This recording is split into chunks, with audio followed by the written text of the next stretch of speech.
الحمد للہ رب العالمین والصلاة والسلام علی سید المرسلین اما بعد فاعوذ باللہ من الشیطان الرجیم بسم اللہ الرحمن الرحیم الصلاة والسلام علیک یا رسول اللہ وعلى آلك وأصحابك يا حبيب الله صلاة والسلام عليك يا نبي الله وعلى آلك وأصحابك يا نور الله.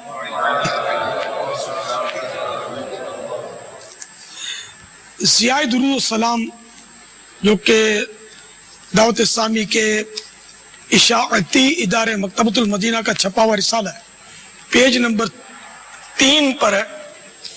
فرمان مصطفیٰ صلی اللہ تعالی علیہ وآلہ وسلم جو مجھ پر ایک دن میں 50 بار درود پاک پڑھے، قیامت کے دن میں اس سے مصافحہ کروں یعنی ہاتھ ملاؤں گا. صلو علی الحبیب صلی اللہ تعالی علی محمد.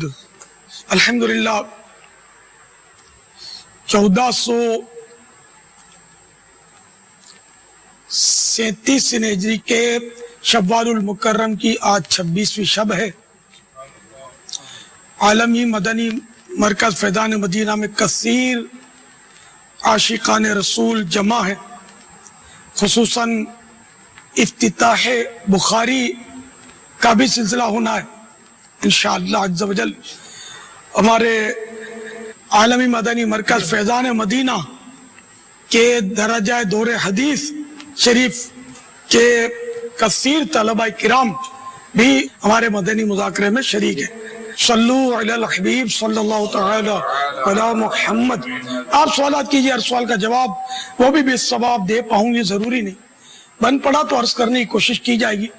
بھول کرتا پائیں فوراً میری اصلاح فرمائیں. مجھے آئیں بائیں شائیں کرتا اپنے موقف پر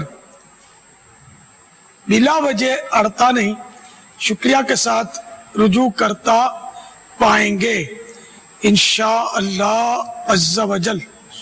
صلو علی الحبیب صلی اللہ تعالی محمد. سگریٹ ایک ایسی عادت ہے کہ جب لگ جائے تو چھوڑنا کافی مشکل ہو جاتا ہے، اور پینے والے اس کے کش لگا لگا کر کچھ یوں اس کا دھواں منہ سے نکال کر خارج کرتے ہیں کہ گویا انہوں نے بہت کمال کر دیا ہے.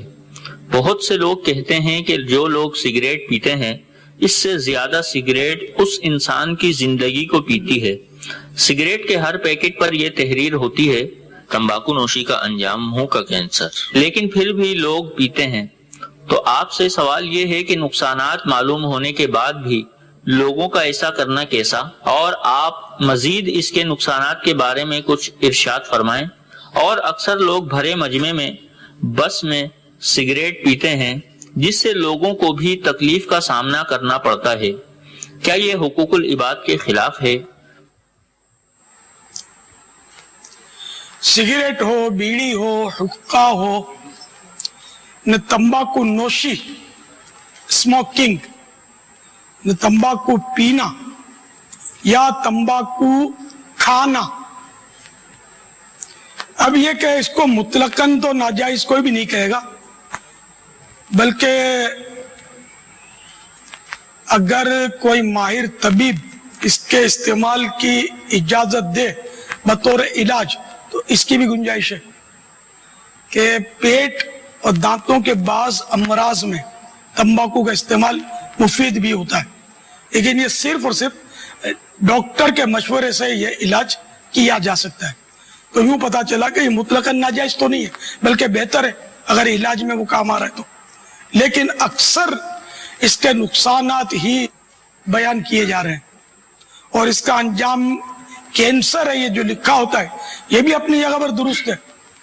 یعنی جس کے لیے یہ مفید نہیں ہے، ڈاکٹر نے اس کو تجویز نہیں کیا، اب وہ اپنے طور پر پیے جا رہا ہے اور حد سے تجاوز کر رہا ہے، تو عین ممکن ہے کہ اس کو پھیپھڑے کا کینسر ہو جائے، سانس کی نلی کا کینسر ہو جائے. تو اس سے تو بچنا ہی چاہیے.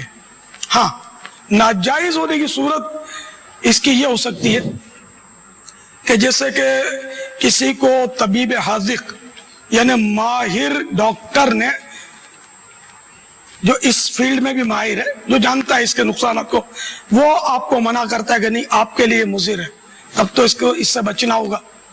اور آپ کا تجربہ ہے کہ جب سگریٹ پیتے ہیں تو آپ کو نقصان ہوتا ہے, تو جو تجربہ کار ہو اور نقصان ہو رہا ہے اس کو, تو اب اس کا سگریٹ نوشی کرنا, تمباکو پینا یا تمباکو کھانا, جس سے اس کو اپنا تجربہ ہے اور ظن غالب ہے کہ اس کے استعمال سے اس کو نقصان ہونا ہے, تو اب اس کا استعمال اس کے لیے مکروہ تحریمی ہے, جو کہ ناجائز و گناہ ہے. اب یہ صرف سگریٹ پر نہیں ہے, یہ کھانے پر بھی ہے, پینے پر بھی ہے. اگر کھانا کھا لیا, سیر ہو گئے اور ظن غالب آیا کہ مزید کھاؤں گا تو پیٹ میں گڑبڑ ہو جائے گی, ڈسٹرب ہو جائے گا پیٹ, نہ بیمار ہو جائے گا, معدہ خراب ہوگا, تو اب جو مزید حصہ کھانے کا کھائے گا یہ بھی مکروہ تحریمی, ناجائز اور گناہ. اسی طرح پانی اتنا پی لیا کہ اب پیے گا تو بیمار ہو جائے گا, تو اب یہ مزید پانی پینا, یا اسی طرح شربت یا جو بھی مشروب ہے کہ اس کا ظن غالب ہے کہ اب میں نے اتنا پی لیا, مزید پیوں گا تو گیا میں بیمار ہو جاؤں گا, تو اس کا تجربہ ہے یا ظن غالب ہے اس کا, تو اب بھی یہ مزید استعمال اس کا ناجائز ہے. اسی طرح دوسری تمام چیزوں کو آپ دیکھ سکتے ہیں. مثال کے طور پر شوگر کا مریض ہے, اس کا تجربہ ہے کہ مٹھائی کھاؤں گا تو میری شوگر ہائی ہونی ہے, تو اب اس کو اس کے مرض میں شدت آ رہی ہے مٹھائی کھانے سے, تو اب اس کا مٹھائی کھانا ناجائز ہو جائے گا. اچھا اس کے مقابلے میں کسی کی شوگر ہی لو ہے تو اس کے لیے مٹھائی کھانا مفید ہے, مگر وہ ڈاکٹر کے مشورے سے, کیونکہ مٹھائی میں صرف مٹھاس نہیں ہے, اس میں کولیسٹرول بھی ہے, ٹرائگلیسیرائڈ بھی ہے, اور پتہ نہیں کیا کیا الا بلا ہوتی ہے, تو اور امراض بھی اس کو نہیں ہونے چاہیے جس سے ان امراض کو نقصان ہوتا ہو. اسی طرح ٹھنڈا پانی پیے گا تو پتہ ہے کہ ٹھنڈا پانی پیوں گا تو نزلہ ہو جائے گا, گلا میرا پکڑا جائے گا, اس کو تجربہ ہے, تو اب وہ ٹھنڈا پانی بھی نہ پیے, کیونکہ اپنے آپ کو نقصان پہنچانے کی بھی اجازت نہیں ہے. اب میں چاہوں کہ میں اپنی انگلی کاٹ کر خون نکال دوں تو یہ ناجائز ہے کہ بلا ضرورت میں نے ایسا کیا.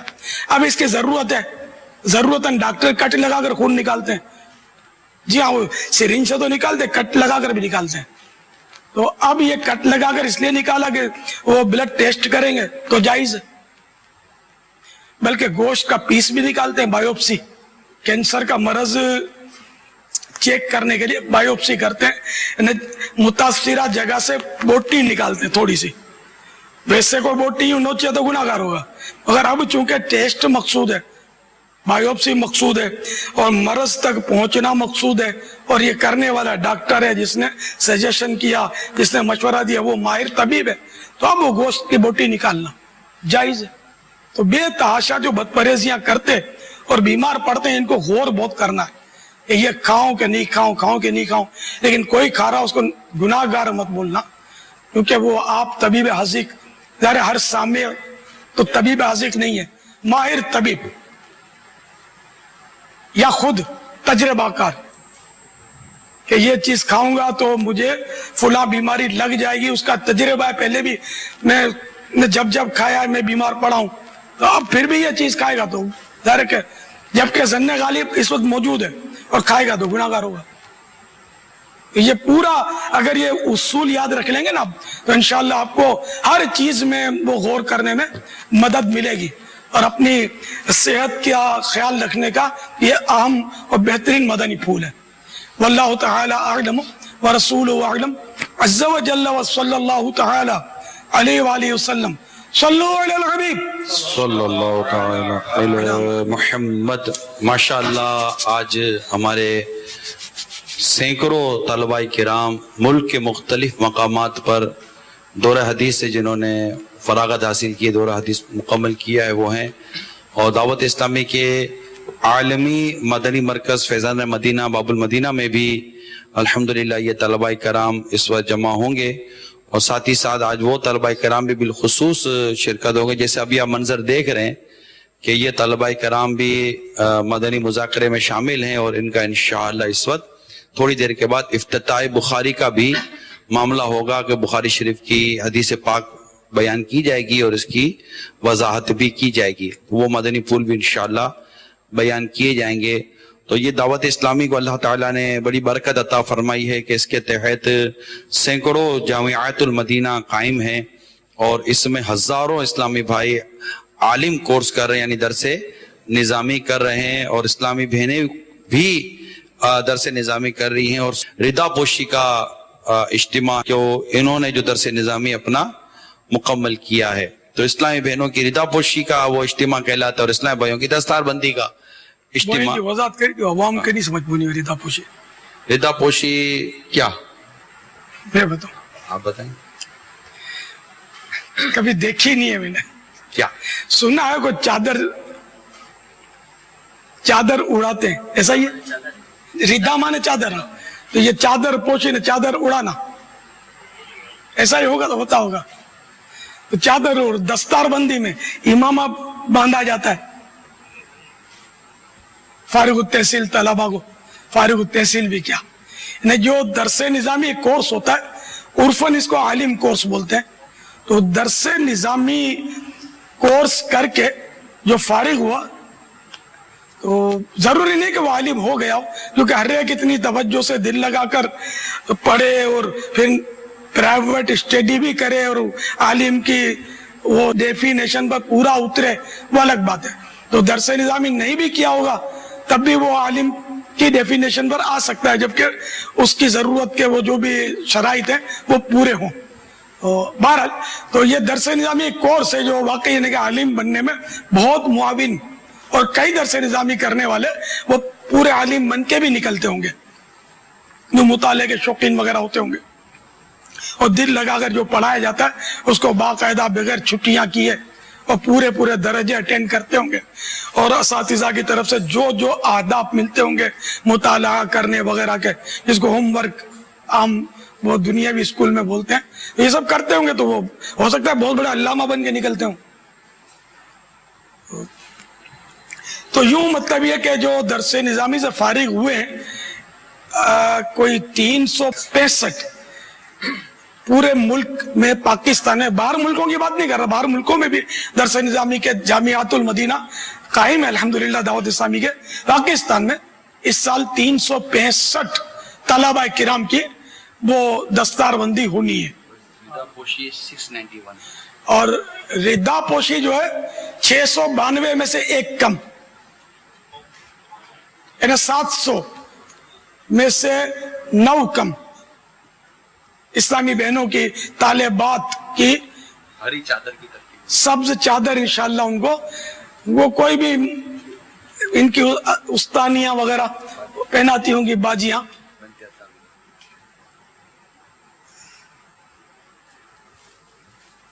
میں تو سب کو مبارکباد پیش کرتا ہوں قبل از دستار بندی اور قبل از ردا پوشی، کہ اللہ آپ سب کو علم نافع عطا فرمائے.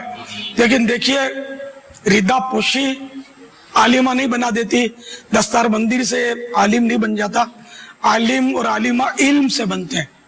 تو آپ نے جو کچھ پڑھا ہے اس کو آگے بڑھائیں گے، مزید پڑھاتے رہیں گے، سکھاتے رہیں گے، مطالعہ کرتے رہیں گے، کتابوں سے لو لگائے رہیں گے، تو انشاءاللہ آپ کا علم نہ صرف باقی رہے گا بلکہ بڑھتا چلا جائے گا انشاءاللہ.